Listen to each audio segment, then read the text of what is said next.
Part 12 chapter 7. Framework mindset kita dalam berinovasi. Kita lanjutkan ya masalah J-curve ini. Kemarin kita sudah sampai ke fase ketiga morph, belum selesai tapi. Jadi setelah sebelumnya kita mulai listening to our customer sejak pada fase rilis yang kedua, mulailah penentuan untuk kita putuskan pada fase ketiga ini bagaimana yang kita akan rubah produk kita agar lebih product market fit dengan berdasarkan input-input yang kita dapatkan daripada user ataupun customer di fase ketiga morph ini. Untuk merubah dan menyempurnakan produk inovasi kita dengan berdasarkan feedback daripada customer ini agar semakin produk market fit, maka ada dua pemahaman di sini. Yang satu adalah kita memahami feedback daripada customer itu secara literal. Ini madhab yang pertama. Jadi entah kita bikin survei atau kita khusus undang customer-customer yang kita anggap sebagai representatif atau user expert untuk kita catat masukan-masukannya, keluhan-keluhannya sebagai input untuk menyempurnakan produk kita agar semakin produk market fit. Ini pemahaman yang pertama. Sementara pemahaman yang kedua atau madhab yang kedua itu beda lagi. Mereka itu beranggapan bahwasanya bukan seperti itu cara kita memahami ataupun mencari feedback, masukan ataupun listening daripada customer. Dalam artian, talk is cheap. Dalam artian, apa yang dikatakan oleh customer itu belum tentu itu merupakan representasi daripada apa yang benar-benar mereka pahami dan mereka butuhkan. Ilustrasinya adalah seperti ini. Yang namanya inovasi itu kan solusi. Misalkan customer kita itu kita anggap seperti orang yang sakit. Nah, orang sakit kan kadang dia nggak tahu kenapa kok dia sakit. Apa penyakitnya? Apalagi apa obatnya bagi penyakitnya sendiri. Nah, kemudian masa sih kemudian seorang sakit itu kita mintai masukannya masalah sakitnya, masalah inovasi dan solusi yang tidak kita bikin. Kan itu nggak masuk akal kan? Kan bahkan yang namanya dokter, itu ketika dia sakit, dia nggak boleh untuk mendiagnosa dirinya sendiri. Harus ke teman sejabat dokter lainnya. Agar apa? Agar tidak bias diagnosanya. Ini saja bagi dokter yang paham ilmu kedokteran. Apalagi orang sakit yang tidak begitu paham masalah kedokteran. Demikian juga dalam masalah inovasi. Customer mungkin nggak terlalu paham inovasi. Masa kita minta masukan untuk masalah inovasi kita, solusi kita. Mungkin kan dia nggak terlalu paham kan masalah solusi dan inovasinya. Dia hanya berdasarkan feeling-nya saja. Nah, apakah itu masukan yang valid? Tentu tidak juga. Sehingga mazhab kedua yang memahami listening to your customer dengan cara yang lain itu, mereka memiliki tiga mindset dalam memahami hal ini. Yang pertama, customer is not always right. Lah ya gimana? Yang paham inovasi dan solusi kan kita. Yang paham masalah sakit kan dokter, bukan orang sakitnya. Mereka hanya tahu masalah apa yang mereka cerita saja, tetapi apakah itu benar sakitnya karena ini karena itu, apalagi obatnya belum tentu. Makanya customer is not always right. Itu mindset yang pertama daripada mazhab kedua ini. Kemudian yang kedua, customer don't know what they want. Dalam artian customer itu kan mungkin ya selain daripada user customer ataupun orang yang paham inovasi, kadang-kadang mereka itu kurang paham masalah solusi dan inovasi. Mereka inginnya tahu barang yang sudah jadi beres tanpa ada masalah saja. Kalau ada masalah, mereka bingung, nggak tahu juga apa solusinya dan nggak tahu aja juga maunya. Pokoknya kenapa sih ini kok gini, kenapa sih kok gitu, kok nggak langsung gitu, tapi nggak tahu. Maka kalau kita masih tetap mengambil pendapat dari ataupun input dari mereka, padahal mereka don't know what they want, maka akan menjadi suatu istilah namanya blind people guide blind people. Orang buta menuntut orang buta. Kita di sisi tahu, kita nggak tahu apa yang masalah pada inovasi kita ini. Tapi customer yang bukan inovasi kita ini, juga mereka hanya merasakan ada yang nggak benar, tapi nggak tahu juga apa yang jadi masalah ini. Mereka hanya melakukan input-input yang random. Akibatnya, orang buta akan membimbing orang buta yang lain. Nah, ini hal yang tidak benar. Ini mindset yang kedua daripada mazhab yang kedua ini.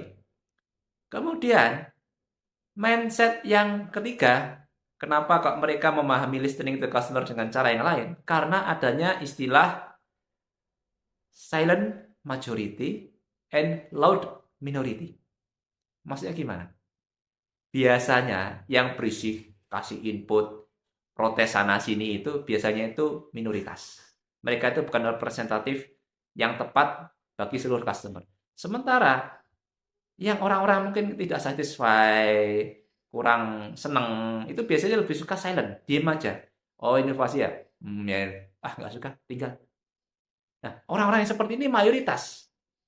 Nah, maka daripada itu kalau kita mengambil yang minoritas bukan representatif, maka perubahannya kan tidak valid. Tidak sesuai apa yang diinginkan mayoritas. Tapi kalau kita mau ke yang mayoritas itu nggak suka kasih input, mereka tuh diam. Nah, jadinya bingung kan? Makanya perlu ada solusi di sini. Sekarang solusinya bagaimana kalau customer is not always right, kemudian customer don't know what they want, sehingga jangan sampai blind people guide blind people, orang buta menuntut orang buta yang lain, dan adanya silent majority and loud minority. Bagaimana solusinya agar kita bisa mendapatkan input, feedback, ataupun listening daripada customer ini? Solusinya adalah pay attention to what users do, not what they say. Maksudnya adalah talk is cheap. Bicara itu gampang. Tetapi gerak-gerik perilaku customer ketika mereka berhadapan dengan inovasi yang kita bikin, itu tidak akan bohong. Mereka akan memberikan informasi-informasi valid dan input-input yang sangat berharga bagi kita. Makanya, kalau dalam sebagian tools daripada innovation, itu ada namanya user test atau usability test. Dites produk kita bukan dengan cara habis ngetes, gimana perasaanmu, gimana komenmu, enggak. Tetapi ketika dites, kita amati gerak-gerik perilaku si customer itu. Bahkan kalau perlu divideokan.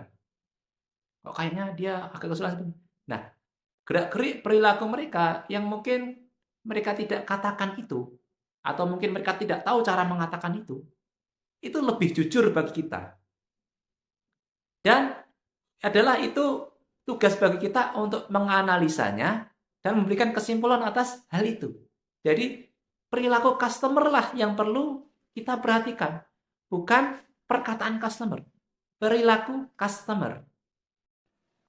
Untuk mengamati perilaku customer itu tentu saja tidak mudah. Perlu ada ilmunya sendiri. Maka ada yang namanya behavioral science. Itu merupakan pengembangan daripada ilmu psikologi. Dan inilah yang digunakan oleh perusahaan-perusahaan inovatif high-tech di Silicon Valley. Sebagaimana ini yang diterangkan oleh Kristen Berman. Beliau adalah expert dalam hal ini dan sering banyak bekerja di Silicon Valley untuk masalah hal-hal yang seperti ini. Dia dengan sukarela men-share pengetahuannya di TEDx dengan judul Don't Listen to Your Customer, but Do This instead, dalam artian gunakan behavioral science. Maka saran saya, lihatlah ke YouTube, cari di TEDx apa yang dikatakan oleh Kristen Berman ini. Maka Bu Kristen Berman ini akan memberikan pencerahan yang benar, pencerahan yang lebih bagus bagi kita dalam listening to customer untuk menyempurnakan produk kita.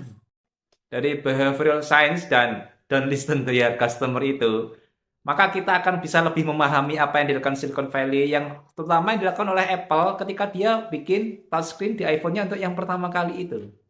Mereka nggak dengerin apa yang dikatakan oleh customer, tapi mereka pelajari perilaku yang dilakukan oleh customer. Maka mereka bisa menciptakan produk inovatif seperti ini. Kenapa listening to your customer ini cukup kritikal? Karena ingat, di fase ini kita itu pada valley of death, dasar daripada jurang itu. Dalam artian kita memang harus berubah, tetapi berubahnya pun diharapkan juga lebih benar lagi. Kalau enggak ya tinggal nunggu mati saja. Itu jadi concern kita. Tapi dari dua mazhab listening to your customer itu pembagiannya tidak kaku. Kita boleh pilih yang kita suka dan kita boleh campur-campur yang kita suka. Asalkan escape from valley of death. Tapi tambahnya VT kita nggak cukup. Kita lanjutkan ya di next part. See you!